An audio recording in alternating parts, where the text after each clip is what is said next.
హల్లెలూయా.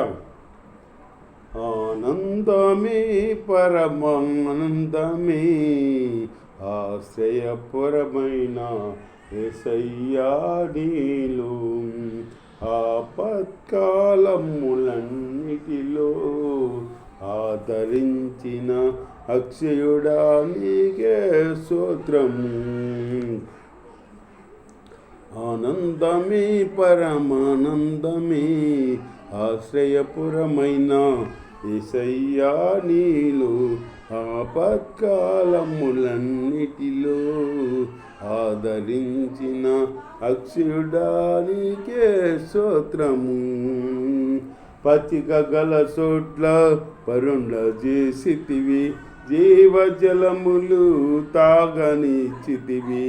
పచ్చిక గల చోట్ల పరుండ చేసితివి, జీవజలములు తాగనిచ్చితివి. నా ప్రాణమునకు చెదతీర్చితివి, నీతియు శాంతియు నాకిచ్చితివి. నా ప్రాణమునకు చెదతీర్చితివి, నీతియు శాంతియు నాకిచ్చితివి. ఆనందమే పరమానందమే ఆశ్రయపురమైన యేసయ్యా నీలో ఆపత్కాలములన్నిటిలో ఆదరించిన అక్షయుడా నీకే స్తోత్రము. గణనకారపు లోయలలో నేను సంచరించిన దేనికి భయపడను. గడంధకారపు లోయలలో నేను సంచరించిన దేనికి భయపడను. నీ దుడికారయో నీ దండమును అనుదినం అనుక్షణం కాపాడును. నీ దుడికారయో నీ దండమును అనుదినం అనుక్షణం కాపాడునే. ఆనందమే పరమానందమే ఆశ్రయపురమైన యేసయ్యా నీలో ఆపత్కాలములన్నిటిలో ఆదరించిన అక్షయుడా నీకే స్తోత్రము. నా శత్రువుల ఎదుటే నీవు నాకు విందును సిద్ధము చేశావు. నా శత్రువుల ఎదుటే నీవు నాకు విందును సిద్ధము చేశావు. నీతో నేను నీ మందిరములో నివాసము చేసేదా చిరకాలము. నీతో నేను నీ మందిరములో నివాసము చేసేదా చిరకాలము. ఆనందమే పరమానందమే ఆశ్రయపురమైన యేసయ్యా నీలో ఆపత్కాలములన్నిటిలో ఆదరించిన అక్షయుడా నీకే స్తోత్రము. ఆపత్కాలములన్నిటిలో ఆదరించిన అక్షయుడా నీకే స్తోత్రము. మన ప్రియమైన యేసుక్రీస్తు నామములో మీ అందరికీ వందనాలు. దేవుని మాటలు సేపు దావీదు భక్తుడు చెబుతున్నాడా, ఆపత్కాలమందు యెహోవా నీకు ఉత్తరం ఇచ్చును గాక అంటున్నాడు అన్నమాట. ఆపత్కాలమందు యెహోవా నీకు ఉత్తరం ఇచ్చును గాక.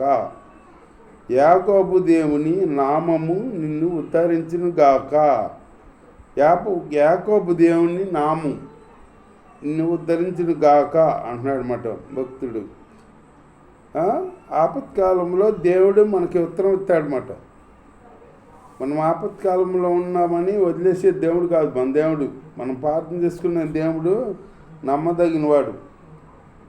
మన పక్షం కార్యం చేస్తాడు.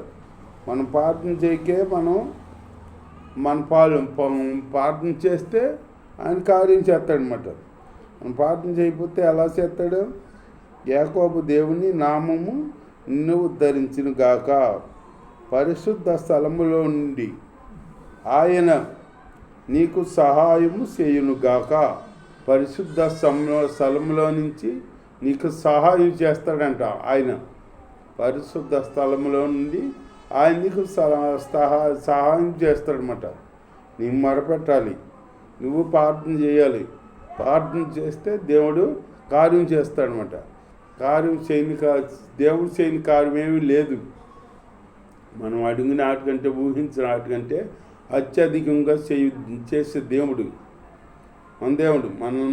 మనంతకన్నా ప్రేమించాడు దేవుడు. సియోనులో నుండి నిన్ను ఆదుకొనును గాక, సియోనులో నుండి నిన్ను ఆదుకొనును గాక అంటున్నాడు మాట భక్తుడు. సియోనులో నుండి మనల్ని ఆదుకుంటాడు దేవుడు. ఆయన నీ నైవేద్యములన్నిటినీ జ్ఞాపకము చేసుకున్నాను గాక. నీ నైవేద్యములన్నిటినీ ఆయన జ్ఞాపకం చేసుకుంటాడంట. జ్ఞాపకం చేసుకుంటాడు అన్నమాట దేవుడు. మన నైవేద్యాలన్నీ జ్ఞాపకం చేసుకోకుండా ఉంటాకి అన్యాయస్తుని దేవుడు కాదు మన దేవుడు. నీతిగా న్యాయాధిపతి యేసయ్య, మాట తప్పని వాడు. మాట ఇస్తే మాట నెరవేర్చే దేవుడు. మన భక్తాన్ని కార్యం చేస్తాడనమాట. అలాగే మన ప్రార్థన చేసి అడగాలన్నమాట. అడిగితే మన ప్రార్థనలు ఆగేస్తాడు. మన నైవేద్యములన్నింటినీ జ్ఞాపకం చేసుకుంటాడనమాట. నీ దహన బలులను అంగీకరించును గాక, నీ దహన బలులను అంగీకరించును గాక. ఎవరు దహన బలి ఎవరు అర్పించిన దహన బలి అయినా ప్రార్థనైనా ఆలకిస్తాడనమాట. నువ్వు ఉన్నవాడు, నువ్వు లేనోడు, నువ్వు అటోడు, నువ్వు ఎందుకు పనికిరన్నోడు, నీ ప్రార్థన ఆలకించడం, వాళ్ళ ప్రార్థన ఆలకిస్తాను అనే దేవుడు కాదు. దీనిల పక్షాన్ని ఏముండే దేవుడు. దీనిల ప్రార్థన ఆలకిస్తాడనమాట. దీనిల ప్రార్థన ఆలకిస్తాడు దేవుడు. నీ ఆలోచన యావత్తు సఫలం చేస్తాడంట. ఈ ఆలోచన యావత్తు సఫలం చేస్తాడంట దేవుడు. యేసయ్య స్తోత్రం, హల్లెలూయా. యెహోవా నీ రక్షణను బట్టి మేము జయోత్సవం చేస్తున్నాము, రక్షణను బట్టి జయోత్సవం చేస్తున్నాము అంటున్నాడు భక్తుడు. ఆయన రక్షణ, ఆయన నామాన్ని బట్టి మనం జయోత్సవం చేయాలన్నమాట. గణపరచాలి, నిత్యం స్తుతించాలి, గణపరచాలి, మహింపరచాలి. ఆయన్ని మహింపరిచే బిడ్డలుగా ఉండాలన్నమాట. స్తుతించే బిడ్డలుగా ఉండాలి. ఆయన స్తుతిస్తే మంచిది, యెహోవాని స్తుతిస్తే మంచిదని బైబిల్ తెలుగుపడుతుంది. ఆయన స్తుతించి గణపరుచుకోవాలి. గణపరుచుకుంటే మన పక్షం దేవుడు కార్యం చేస్తాడనమాట. అంతేగాని కార్యం చేయకుండా ఉన్న దేవుడు కాదు. దేవుడు స్తోత్రం, హల్లెలూయా. మన దేవుడు గొప్ప దేవుడు, నమ్మదగిన దేవుడు, ప్రేమ స్వరూపి. నిన్ను మర్చిపోయే దేవుడు కాదు. నీ మొరపెట్టుకుంటే విన్న దేవుడు కాదు. నీ పాట నేను ఆలకించడం ఎందుకు పనికిరన్నోడు అనే దేవుడు కాదు. నీ ప్రార్థన ఆలకిస్తాడో నీ సమస్యలో తీరుతాడనమాట దేవుడు. గొప్ప దేవుడు, మంచి దేవుడు యేసయ్య. దేవుడి స్తోత్రం. నీ ప్రార్థనలన్నీ యెహోవా సఫలం చేయును గాక. నీ ప్రార్థనలన్నీ యెహోవా సఫలం చేస్తాడంట. సఫలం చేస్తాడు. మనం ప్రార్థన చేస్తే ఆయన కార్యం చేస్తాడనమాట. మనం ప్రార్థన చేయాలి. ప్రార్థన చేయకుండా ఉంటే ఆయన మనకి కార్యాలు చేయమంటే ఏం చేస్తాడు? ఎలాగా? నువ్వు ఏదన్నా పొందుకోవాలంటే నువ్వు ప్రతిఫలం దానికి తగిన ఇదిగో, నువ్వు ఏదన్నా ఓ పంట కోయాలంటే దానికి తగ్గట్టు విత్తాలి కదా. నువ్వు విత్తనం విత్తాలి కదా. నువ్వు విత్తనం ఇస్తే బస్తా 10 బస్తాలు పంట కోయాలనుకున్నావు అనుకో, 10 బస్తాలకు తగినట్టు ఇత్తాలి కదా. ఇత్తే అప్పుడు ఆ పంట కోసుకుంటావు నువ్వు. అంతేగాని నువ్వు విత్తకుండా నేను విత్తనం విత్తలేం, నాకు పంట రావాలి అంటే ఎలా వస్తుంది? పంట రాదు. ఎలా వస్తుంది? నువ్వు విత్తే వస్తుంది. నువ్వు విత్తుకుంటే ఎలా వస్తుంది? అట్టగే నువ్వు దేవుణ్ణి అడగాలి. దేవుణ్ణి అడిగి కన్నీటితో నువ్వు ప్రార్థన చేయాలన్నమాట. కన్నీటితో ప్రార్థన చేసి దేవుణ్ణి అడుగు, వెంబటే జవాబు ఇస్తాడు దేవుడు. నీకు కార్యం జరిగిద్ది. కన్నీరు ప్రార్థన ఆలస్యం చేయడు దేవుడు. నీ కన్నీటిని తొడుతాడనమాట. నీ కన్నీటిని ఆనంద భాస్వాలుగా మారుతాడనమాట. దేవుడి స్తోత్రం, హల్లెలూయా. అలాంటి గొప్ప దేవుడు మన దేవుడు. రక్షణార్థమైన తన దక్షిణ హస్త బలము చూపును. తన దక్షిణ హస్త బలం చేత మనల్ని కాపాడుతాడంట. తన పరిశుద్ధ ఆలయంలో నుండి అతనికి ఉత్తరం ఇస్తాడంట మనకి, తన పరిశుద్ధ ఆలయంలో నుంచి. కొందరు రథములు బట్టి, కొందరు గుర్రములు బట్టి అతిశయిస్తారంట. మనమైతే మన దేవుడైన యెహోవా నామాన్ని బట్టి అతిశయించాలి. మన దేవుడయ్యి యెహోవా నామాన్ని బట్టి మనం అతిశయించాలన్నమాట. కొందరైతే రథములు బట్టి గుర్రములు బట్టి అతిశయిస్తారంట. మనమైతే మన దేవుడి నామాన్ని బట్టి అతిశయించాలి. అతిశయించే బిడ్డలుగా ఉండాలి మనం. దేవుడి స్తోత్రం, హల్లెలూయా. ఆపదలో వారు కుంగి నేల మీద పడి ఉన్నారు. మనము లేచి చక్కగా నిల్చుస్తున్నాము. అంటే భక్తిహీనులు నేల మీద కుంగి పడి ఉన్నారంట. మనమైతే మన దేవుడిని మన దేవుడు నిలబెట్టే దేవుడు, పడగొట్టే దేవుడు కాదు. మనల్ని నిలబెట్టాడు, మనం నిలిచి ఉన్నామంట. చక్కగా నిలిచి ఉన్నాము. యెహోవా రక్షించుము. మేము మొరపెట్టినప్పుడు రాజు మాకు ఉత్తరం ఇచ్చును గాక. మేము మొరపెట్టినప్పుడు రాజు మాకు ఉత్తరం ఇచ్చును గాక అంటున్నాడు భక్తుడు. దేవుడు స్తోత్రం, ఉత్తరం ఇస్తాడు మాట. దేవుడు మనల్ని మొరపెట్టుకుంటే మన ఆలకించే దేవుడు కాదు, ఆలకించే దేవుడు. ఒకసారి ఒక ఆవిడ యేసయ్య దగ్గరకు వచ్చింది కార్యం చేయమని. వాళ్ళ కుమార్తె సాహసిద్ధమైందని వచ్చిందన్నమాట.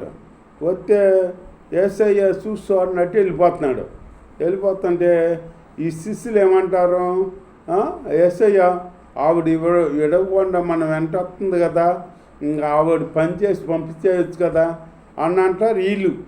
అది యేసయ్యకి తెలవదా, తెలుసు కదా వీళ్ళు అంటారు. అంటే అప్పుడు యేసయ్య అన్నాడు, ఇశ్రాయేలు నశించి దాని వరకే నేను వచ్చాను, కానీ దేని బట్టి దాని వాళ్ళని నేను స్వస్థపడతాకి రాలేదు అన్నాడు.